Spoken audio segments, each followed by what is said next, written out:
छत्रपती शिवाजी महाराज की जय भवानी, जय शिवाजी, जय श्रीराम, जय जय श्रीराम।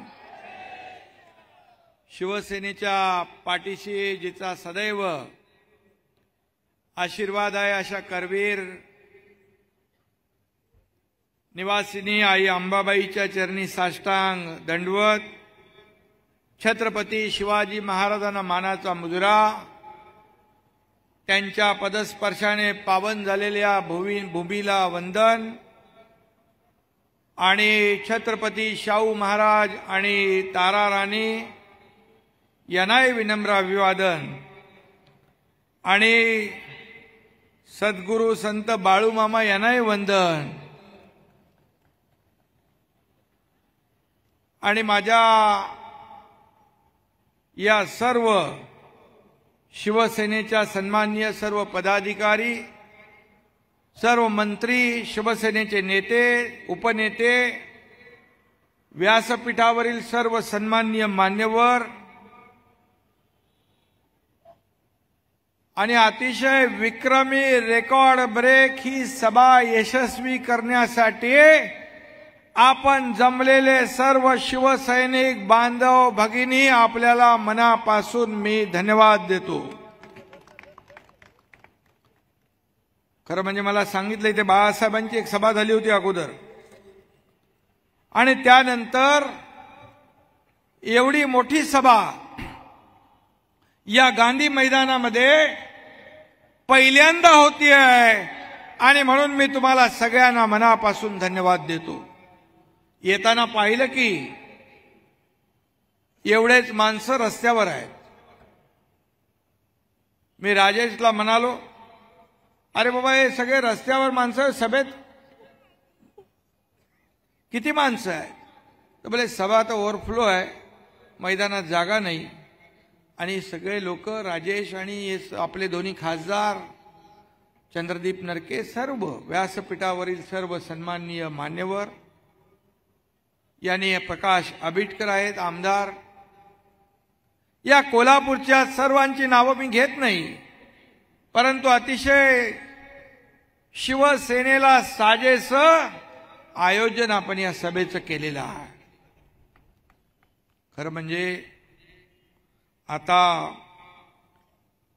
1.5 वर्षापूर्वी आपण पाहिलं की या राज्यामध्ये एक उठाव, एक क्रांती आपण पाहिली आणि या क्रांतीमध्ये, या उठावामध्ये 50 शिवसेनेचे आमदार माझ्या खांद्याला खांदा लावून उभे होते।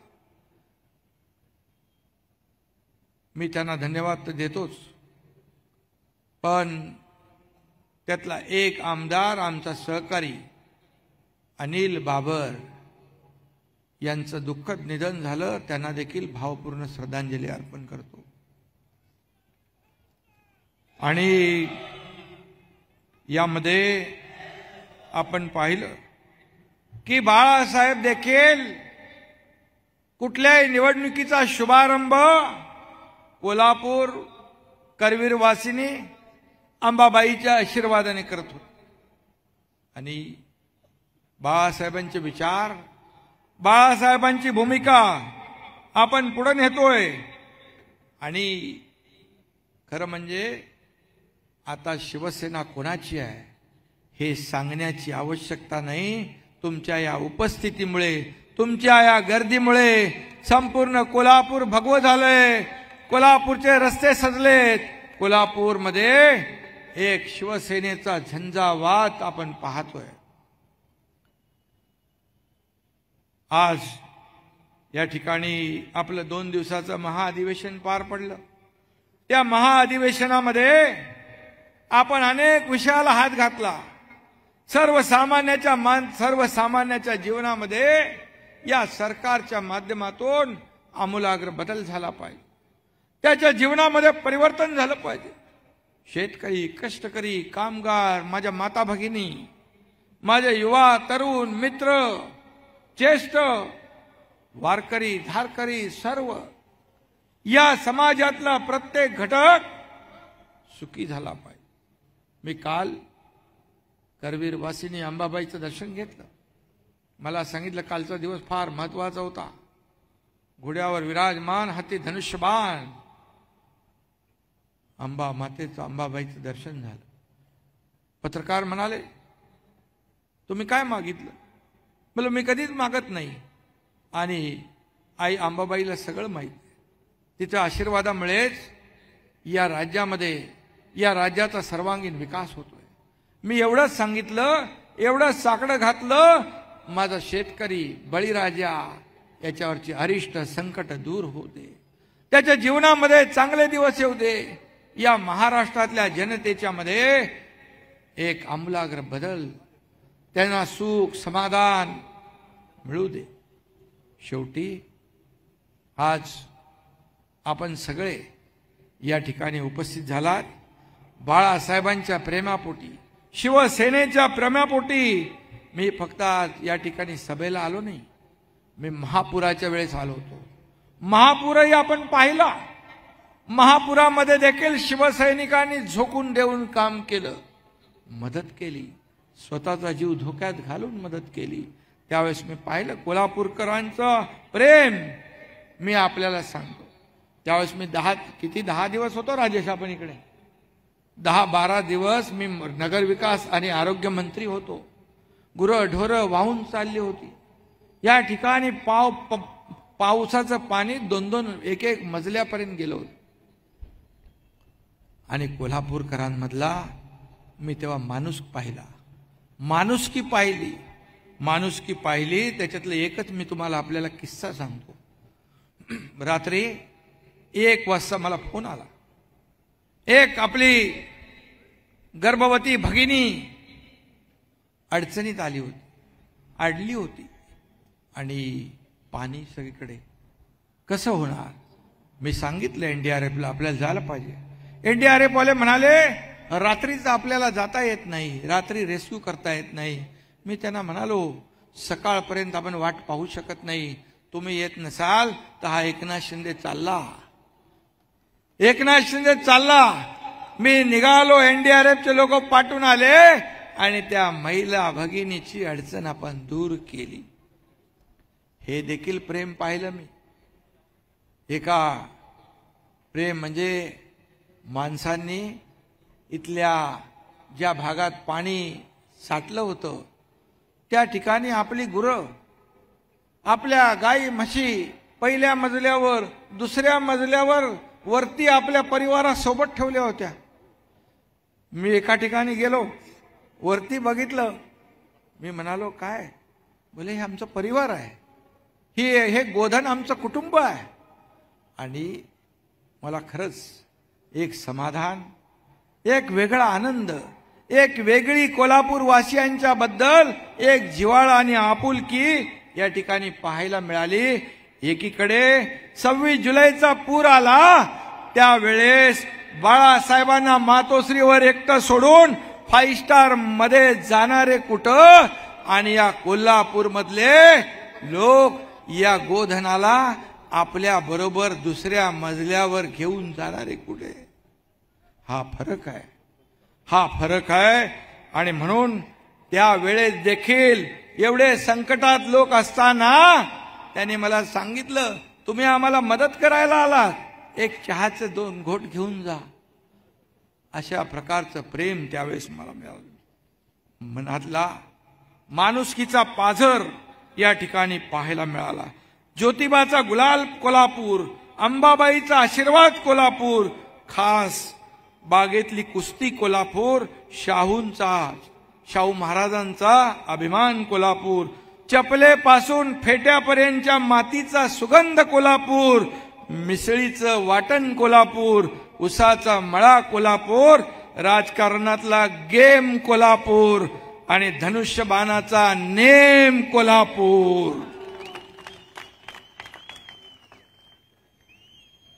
कोल्हापूर प्रमाणेच आज राज्यभरात फिरताना मला तिथल्या लोकांच्या डोळ्यात, त्यांच्या चेहऱ्यावर शिवसेनेवरचा आणि आपल्या सरकारबद्दलचा विश्वास पाहायला मिळतो, प्रेम पाहायला मिळतो.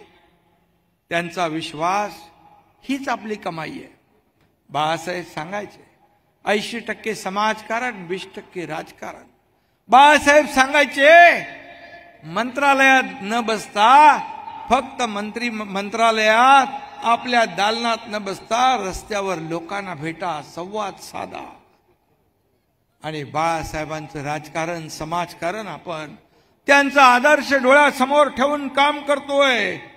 आणि म्हणून बाळासाहेबांच्या विचारांची ज्यांनी काही बेईमानी केली असेल, ज्यांनी शिवसैनिकांची प्रतारणा केली, ज्यांनी वैचारिक व्यभिचार केला, त्यांना कायमचं घरी बसवण्याची वेळ आहे. बसवायचं आहे ना. आणि म्हणून तुमचा हा उत्साह निवडणुकामधील शिवसेनेच्या महायुतीच्या विजयाची आज नांदी आहे असं मी या ठिकाणी सांगू इच्छितो. बाळासाहेबांचा वारसा सांगायला तोंडात नाही, मनगटात जोर लागतो, मनगटात. आणि तसं वागावं लागतं. आपण काय केलं? आज बाळासाहेबांचे विचार सोडले, भूमिका सोडली, सगळं सोडलं खुर्चीसाठी, सत्तेसाठी. आणि बाळासाहेब ज्या मातोश्रीत राहत होते तोपर्यंत ते मंदिर होतं. आता मातोश्रीतून, जिथून बाळासाहेब डरकाळी फोडायचे, तिथून रोज रडगाण्याचा आवाज येतो. हे दुर्दैव आहे. हे चोरलं, ते चोरलं, अमकं चोरलं. बाळासाहेब काय चोरायला वस्तू आहे? बाळासाहेब विचार होते. बाळासाहेब ज्वलंत अंगार होता. हिंदुत्वाचा धगधगता विचार होता. आणि म्हणून आपण एवढ्या मोठ्या संख्येने उपस्थित झाला. जर मी आपल्याला सांगतो आम्ही चुकीचं पाऊल उचललं असतं तर हे व्यासपीठ एवढं भरलं असतं का? आपण हे अख्खं मैदान भरून ओसंडून वाहून गेलं असतं का? हा मला तुम्हाला विचारायचा प्रश्न आहे. आणि आपण जे प्रेम देत आहे, जे सहकार्य करताय, त्याला दाद द्यावी तेवढी थोडी आहे. जसं मुघलांच्या घोड्यांना पाण्यात देखील संताजी धनाजी दिसायचे, तसाच यांना मी देखील दिसतो. जिकडे माझं नाव घेतल्याशिवाय यांना झोप येत नाही. उठता बसता झोपता एकनाथ शिंदे, एकनाथ शिंदे हा जप सुरू असतो. शिव्या, शाप आणि आरोप. काय एक सर्वसामान्य शेतकऱ्याचा मुलगा या ठिकाणी मुख्यमंत्री होऊ शकत नाही का? का फक्त सोन्याचा चमचा घेऊन आलेल्यानेच मुख्यमंत्री व्हायचं? आपल्याला मी एवढंच सांगतो की या शेतकऱ्याचा मुलगा उद्या तुमच्यातला एक जण जर इथं येऊन मुख्यमंत्री म्हणून जर भाषण करू लागला तर सगळ्यात जास्ती आनंद आणि समाधान मला होईल. आज का लोक आपल्या बरोबर येत आहेत. आज मुरलीधर जाधव आपल्या बरोबर आले, इतर लोक आले, 50 आमदार, 13 खासदार, हजारो शेकडो. इथं नीलमताई बसल्यात, इथं मनीषाताई बसल्यात, विधान परिषदेतले आमदार.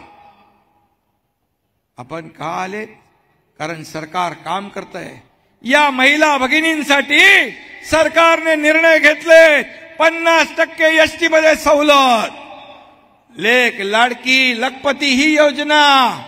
आज महिला भगिनी आपल्या पतिदेवाला सांगतात तुम्ही थांबा, मी अर्ध्या तिकिटात बाजार हाट करून येते. आज महिला बरोबर ना?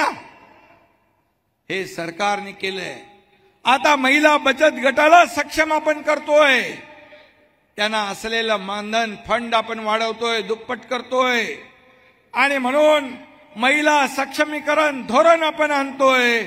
महिला, मगाशी नीलमताईंनी सांगितलं, या महिला धोरणावर त्या काम करतायत. आणि म्हणून हे सरकार शेतकऱ्यांसाठी काम करतंय. जसं मोदी साहेबांनी 6,000 रुपये वर्षाला देण्याचं जाहीर केलं तसे 6,000 शेतकऱ्याला आपणही देतोय. वर्षाला 12,000 रुपये आपण शेतकऱ्याला देतोय. 1 रुपयामध्ये पीक विमा योजना आपण देतोय. शेतकऱ्याला अनेक अनेक आपण योजना सुरू केल्या. जे 50,000 रुपये जे आपण नियमित कर्जफेड करणारे लोक होते त्यांना मला वाटतं प्रकाशाने आपण सांगितलं मगाशी की ते पैसे आपले बाकी आहे ते देखील देण्याचं काम आपले सरकार करेल. आणि म्हणून हे सर्व आपण निर्णय घेतोय म्हणूनच आज आपल्या बरोबर लोक येत आहेत. आणि म्हणून घर बसल्या फेसबुक लाईव्ह आपलं काम नाही, फील्डवर उतरून फेस टू फेस काम करण्याचं आपण या ठिकाणी निर्णय घेतोय. सर्वसामान्य लोकांना फेस करतो, शेतकऱ्यांच्या बांधावर जातो, महिला भगिनींना भेटतो, लोकांशी संवाद साधतो आणि लोकांना काय हवंय ते देण्याचा आपण प्रयत्न करतो. आपण या ठिकाणी निर्णय घेत असताना अनेक निर्णय आपण घेतले. हे सर्वसामान्यांच्या हिताचे निर्णय आपण घेतलेले आहेत. सर्वसामान्यांच्या आयुष्यामध्ये चांगले दिवस आणण्यासाठी आपण निर्णय घेतले. आणि म्हणून रोज सकाळी उठून जे एकच जप मोजतात, खोके खोके खोके, मी आपल्याला सांगू इच्छितो, शिवसेना आणि धनुष्यबाण आज आपल्याकडे आहे. शिवसेना आणि धनुष्यबाण आपल्याकडे आहे. असं असताना देखील उबाटाच्या लोकांनी मला शिवसेनेच्या लेटर हेडवर पत्र दिलं की आम्हाला शिवसेनेच्या म्हणजे तुमच्या खात्यातले 50 कोटी पाहिजे. तुम्ही आम्हाला 50 खोक्याचा आरोप करता आणि 50 कोटी मागता. मी एका क्षणाचाही विलंब लावला नाही.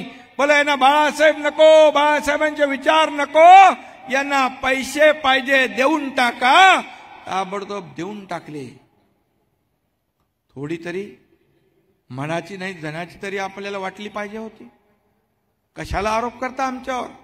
काय अधिकार आपल्यावर? आणि म्हणून शिवसैनिकांना भावनिक करून आवाहन करून कायमचं लढायला पाठवतात. आणि शिवसेनेच्या कुठल्याही कार्यकर्त्याच्या पाठीशी उभे राहत नाही. मुरलीधर जाधव या ठिकाणी आले, त्यांनी मला सांगितलं अडचण, मी सांगितली त्यांना, म्हणाले तुम्ही फेस करा. जेव्हा एखादा शिवसैनिक अडचणीत येतो तेव्हा त्याला सांगायचं तू तुझं बघ. असं कुठं असतं? असा कुठं पक्ष चालतो? अरे पक्षाच्या प्रमुख नेत्याने अडचणीत आलेल्या कार्यकर्त्यांच्या पाठीशी खंबीरपणे उभं राहायचं असतं, तेव्हा पक्ष मोठा होतो. आणि हा एकनाथ शिंदे आज प्रत्येक शिवसैनिकाचं खच्चीकरण होऊ नये, शिवसेना वाचावी, धनुष्यबाण वाचावा, म्हणून आम्ही निर्णय घेतला. आणि तो निर्णय आज लोकांनी मान्य केला. निर्णय घेतला तो लोकांनी मान्य केला म्हणून हजारो लाखो लोक सोबत येतात. आणि आपल्याला एकच सांगतो, ते शिवसैनिकांच्या पाठीशी, कार्यकर्त्यांच्या पाठीशी उभे राहत नाही. जेव्हा त्यांच्या वैयक्तिक कुटुंबावर जेव्हा प्रसंग येतो तेव्हा मात्र ते काही करायला तयार होतात. एक किस्सा आपल्याला सांगतो. दिल्लीला गेले अशोक चव्हाण आणि अजित दादा पवार यांच्या सोबत. आतमध्ये मोदी साहेबांना भेटायला गेले. बाहेर मराठी बाणा दाखवला आणि आतमध्ये घालील लोटांगण वंदीनं चरण केलं आणि सांगितलं आता आपण युती करू, मी सोडतो सत्ता. इकडे आल्यानंतर मी त्यांना वारंवार सांगत होतो आपण युती, महायुती ही लोकांनी महायुती केलेली आहे, आपल्याला युती म्हणून निवडून दिलंय. मला म्हणाले उरलेली 2.5-3 वर्ष आपल्याला मिळतील का? म्हणजे तुम्हाला सत्ता पाहिजे, खुर्ची पाहिजे, त्यामुळे तुम्ही जे म्हणता की अमित भाईंच्या बरोबर बंद दरवाजा आड चर्चा झाली, हे पूर्णपणे खोटं आहे, स्पष्ट होतं. आणि म्हणून मी त्याच्या आणखी खोलात जाऊ इच्छित नाही, परंतु एवढंच सांगतो, सत्तेसाठी हिंदुत्व सोडलं, बाळासाहेबांचे विचार सोडले, सावरकरांना सोडलं, देशद्रोही आणि देशाच्या विरोधामध्ये असणाऱ्यांशी हात मिळवणी केली. आणि आता निवडणुका आल्यावर त्यांना पुन्हा हिंदुत्वाची आठवण झाली. आता यांना राम आठवला. पहिले म्हणायचे मंदिर वही बनाएंगे, तारीख नहीं बताएंगे, असं मोदीजींना चेष्टा करायचे. मोदीजींनी मंदिरही बनवलं, तारीखही सांगितली, उद्घाटनही झालं. म्हणजे काय? मुंह में राम बगल में छुरी. जो राम का नहीं वो किसी काम का नहीं, हे आपल्याला माहित आहे. आपलं उलट आहे, मुखी राम आणि सतत काम. हे लोकांना काम पाहिजे, लोकांना आरोप प्रत्यारोप नको. लोकांना तुम्ही काय करताय ते पाहिजे. आणि घरी बसलेल्या लोकांना लोक पाठीशी उभे राहत नाही. फील्डवर काम करणाऱ्या माणसाच्या, कार्यकर्त्याच्या मागे लोक उभे राहतात. आणि आपले जे शिल्लक लोक आहेत, आमदार खासदार, त्यांना थांबवण्यासाठी रोज सांगायचे, रोज ज्योतिषांचा पाडा वाचायचा. आज सरकार पडणार, सरकार स्थापन झाल्यापासून आज पडणार, उद्या पडणार, परवा पडणार.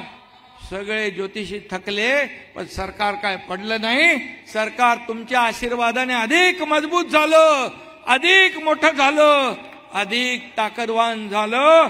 आणि म्हणून आज इंडिया आघाडी केली आहे. अरे मोदीजींच्या विरोधामध्ये तुम्ही सगळे एकत्र आलात, पण पंतप्रधान पदाचा उमेदवार पण आपण ठरवू शकला नाही. आणि म्हणून त्या इंडिया आघाडीचं पण एक एक करून सगळे सोडून चाललेत. कुणाच्या जोरावर, कुणाच्या बळावर तुम्ही या देशाचे प्रधानमंत्री मोदीजींना आव्हान देताय? मोदीजी कुठे? त्यांचं काम कुठे? त्यांनी या देशाला पूर्ण जगामध्ये सन्मान प्राप्त करून दिलाय. आपली अर्थव्यवस्था मजबूत केली आहे. 10व्यावरून 5व्यावर आणली, 3ऱ्यावर आणतायत. $5 ट्रिलियन स्वप्न त्यांनी पाहिलं. आणि तुमच्या सदिच्छा, शुभेच्छांमुळे, आशीर्वादामुळे या महाराष्ट्रातून पण $1 ट्रिलियन स्वप्न पूर्ण करण्याचं काम आपलं सरकार करेल. आणि म्हणून आज लोक म्हणतात, हे सगळं होत असताना कुणाला तरी प्रधानमंत्री होण्याची स्वप्न पडतायत, कुणाला अर्थमंत्री व्हायचं स्वप्न पडतायत, एक दुसऱ्याला प्रधानमंत्री अर्थमंत्री बनवतायत. हास्य जत्रा कार्यक्रम असतो, त्याला पण टफाईट होईल अशा प्रकारचं त्यांचे स्वप्न आहे. आणि म्हणून या त्यांच्या त्या सभा पाहिल्या आपण, मैदानातून चौका सभावर आल्या. काल परवा त्यांनी स्वतःलाच काय म्हटलं तेही आपण पाहिलं. मला वाटतं ते काय म्हटलंय आपल्याला माहित आहे स्वतःला. त्यांच्या भाषणामध्ये मुख्यमंत्री म्हणायच्या ऐवजी दुसरं काहीतरी म्हटलं, मी बोलत नाही. आणि त्यांनी मला वाटतं आरसा पाहिला असेल. वारसा वारसा वारसा म्हणता, तुम्ही पहिला आरसा पहा. आणि म्हणून काँग्रेसच्या 50-60 वर्षामध्ये जी कामं झाली नाहीत, तो विकास गेल्या 10 वर्षामध्ये देशाचे प्रधानमंत्री मोदी साहेबांनी करून दाखवला. त्यांनी राम मंदिरही बांधलं, 370 कलमही हटवलं. आज त्याच्या आपल्या महाअधिवेशनामध्ये आपण दोन्ही ठराव केले, मोदी साहेबांच्या अभिनंदनाचा आणि गृहमंत्री अमित शाह साहेबांच्या अभिनंदनाचाही ठराव केला. तुम्ही तर एक शब्दही काढला नाही. बाळासाहेबांचे स्वप्न ज्यांनी पूर्ण केलं त्यांच्याबद्दल बोलायचे धाडस दाखवत नाही. आणि म्हणून पुन्हा एकदा या ठिकाणी फिर एक बार मोदी सरकार अशा प्रकारचं लोकांनी गॅरंटी दिली आहे. मोदी गॅरंटी जशी चालते, कारण आपण महायुतीतले आहोत. ज्यांनी बाळासाहेबांचं स्वप्न पूर्ण केलं त्यांच्याबद्दल मोकळेपणाने, मुक्त कंठाने त्यांना धन्यवाद, त्यांचं अभिनंदन करणं हे आपलं काम आहे. आणि बाळासाहेब सांगायचे, जे चांगल्याला चांगलं म्हणा, आणि म्हणून ती शिकवण आपल्याकडे आहे. आणि म्हणून अब की बार 400 पार मोदीजींनी नारा दिलाय. आपला नारा आहे अब की बार 45 पार. आणि म्हणून या कोल्हापूरमध्ये देखील या महायुतीचाच भगवा झेंडा फडकला पाहिजे, यासाठी आपल्याला काम करायचं आहे. आज कोल्हापूरमध्ये मी पाहिलं की किती बाबा, आज आपण जवळपास 640 कोटीचे उद्घाटन करून आलो. पंचगंगा नदीचं प्रदूषण शून्यावर आणण्यासाठी जवळपास 400 कोटी रुपये आपण शासनाकडून मंजूर केले. 400 कोटी रुपये. त्याचबरोबर अगोदर आपण जे दिले पैसे त्याचं आज आपण भूमिपूजन आणि लोकार्पण केलं. आणि या महापूर थांबवण्यासाठी या पंचगंगेचा आपण वर्ल्ड बँकेकडून 3200 कोटी रुपये आपण घेतोय. 3200 कोटी. पंचगंगेचं प्रदूषण, पंचगंगेचा महापूर, दरवर्षी आपली होणारी परवड ही आपल्याला थांबवायची आहे. आणि म्हणून आज आपल्याला मी एवढंच सांगतो, हा कोल्हापूर देखील आपण शक्तीपीठ करतोय. नागपूर ते गोवा प्रकाश आंबेडकर त्यासाठी पाठपुरावा करत होते, आणि ते देखील कोल्हापूरला फायदेशीर आहे. राजेश, दोन्ही खासदारांना मी सांगू इच्छितो, हे शक्तीपीठ देखील कोल्हापूरचा विकास करेल. मुंबई गोवा हे देखील आपण ऍक्सेस कंट्रोल करतोय, त्याचाही कोल्हापूरला फायदा होईल. आणि आज या कोल्हापूरच्या विकासाचा जो वेग आहे हे सरकार वाढवल्याशिवाय राहणार नाही. आणि त्यासाठी जेवढा लागणारा निधी मुख्यमंत्री म्हणून या ठिकाणी सांगतो, कमी पडू देणार नाही. या कोल्हापूर मधले रस्ते चकाचक झाले पाहिजे. मी दिलेला शब्द पाळतो हे तुम्हाला माहित आहे. कोल्हापूरकरांचा टोल मी हटवणार म्हटलं होतं, हटवून दाखवला. आणि म्हणून आज मी एवढंच सांगतो, मराठा आरक्षणाच्या बाबतीत देखील मला इथे कोल्हापूरमध्ये काल लोक भेटले. मी शपथ घेतलेली आहे, मराठा आरक्षण हे देण्यासाठी कायद्याच्या चौकटीत बसणार, टिकणार, कायद्याच्या कसोटीवर टिकणार मराठा आरक्षण हे सरकार देणार. त्यासाठी 20 तारखेला विशेष अधिवेशन आपण बोलवलेलं आहे. हे मराठा आरक्षण देताना आपला ओबीसी समाज असेल, इतर समाज असेल, त्यांना कुठेही धक्का न लावता, त्यांच्यावर कुठलाही अन्याय न करता या मराठा समाजाला न्याय देण्याचं काम हे सरकार केल्याशिवाय राहणार नाही, हा शब्दही मी दिला आहे. आणि म्हणून मी आपल्याला एवढंच सांगतो की कोल्हापूर वासियांसाठी MIDC मंजूर झाली आहे. इथे रोजगार आला पाहिजे. दावोसला जाऊन 3,73,000 कोटीचे आपण करारनामे केले. 3-4 लाख लोकांना रोजगार मिळेल. या कोल्हापूरमध्ये देखील उद्योग मंत्र्यांना सांगितले, जेवढ्या आपल्याला किती इंडस्ट्री, मग किती MIDC मंजूर झाल्यात? 7 MIDC आपण कोल्हापूरमध्ये मंजूर केल्यात. हजारो लाखो लोकांना, तरुणांच्या हाताला काम मिळेल. आणि म्हणून मी आपल्याला सगळ्यांना, उद्योजकांना देखील विनंती केली आहे की या ठिकाणी कोल्हापूरमध्ये मोठे उद्योग आले पाहिजे, लोकांना काम मिळालं पाहिजे, रोजगार मिळाला पाहिजे. इथला माणूस मुंबई शहरात, इतर शहरामध्ये नोकरीसाठी जाता कामा नये. जो गेलाय तो वापस आला पाहिजे, ही भूमिका सरकारची आहे. त्याचबरोबर यामध्ये पन्हाळा, शाहूवाडी या डोंगरी भागाला देखील त्याचा लाभ होईल. इचलकरंजीला स्वच्छ आणि मुबलक पाणी देण्यासाठी देखील सरकार कटिबद्ध आहे. ही जबाबदारी सरकारची, आमची आहे. आणि म्हणून मला निस्सारणाची जी आहे योजना, त्याला देखील आपण नगर विकास विभागाच्या माध्यमातून पैसे देतोय. राधानगरी याला, दाजीपूर पर्यटनाला चालना देणारा आराखडा तयार होतोय. तीर्थक्षेत्र विकास आराखडा होतोय. अंबाबाई आणि ज्योतिबाच्या विकास या ठिकाणी आपण करतोय। तिरुपती बालाजीच्या धर्तीवर ही करवीर वासिनी अंबाबाईच्या देवस्थानाचा विकास आपल्याला करायचा आहे। पंढरपूरचा देखील विकास आपल्याला करायचा आहे। ज्योतिबा देवस्थानाचा विकास आपल्याला करायचा। हे सरकार सर्वसामान्य लोकांचं आहे आणि म्हणून गिरणी कामगारांची घरं देण्याची प्रक्रिया देखील युद्ध पातळीवर आम्ही घेतोय, ती देखील आम्ही देतोय। हे पहिलं सरकार आहे, गिरणी कामगारांना घरं देण्याची प्रक्रिया सुरू झालेली आहे। कोल्हापूरचे देखील या ठिकाणी गिरणी कामगार वंचित राहणार नाही। कन्व्हेन्शन सेंटरचं कामही लवकर सुरू होईल। त्याचबरोबर मी मगाशी सांगितलं, कळंबवाडी थेट पाईपलाईन योजनेचं काम सुरू आहे। नगरोत्थानमधून 100 कोटीचे रस्ते सुरू आहे आणि स्वच्छ भारतसाठी देखील आपलं काम सुरू आहे। राजश्री शाहू महाराजांच्या समाधी स्थळाला आपण 10 कोटी रुपये दिले, त्याचंही काम सुरू होईल।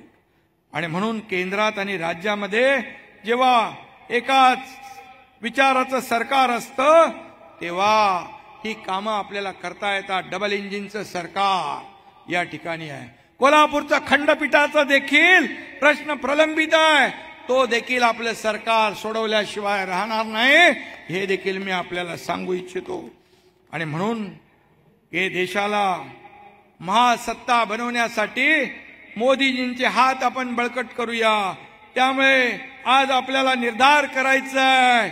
आपला निर्धार आहे राज्याच्या प्रगतीचा, राज्याच्या समृद्धीचा। आपला निर्धार आहे शिवसेना मजबूत करण्याचा। आपला निर्धार आहे बाळासाहेबांच्या विचार जीवापाड जपण्याचा। आपला निर्धार आहे हिंदुत्वाची शान राखण्याचा। आपला निर्धार आहे आदरणीय प्रधानमंत्री नरेंद्र मोदीजी यांना पुन्हा प्रधानमंत्री करण्याचा।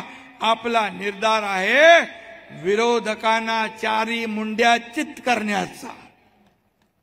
आणि म्हणून मी आपल्याला एवढंच सांगेन की आज आपण खऱ्या अर्थाने कोल्हापूरची ताकद दाखवलेली आहे।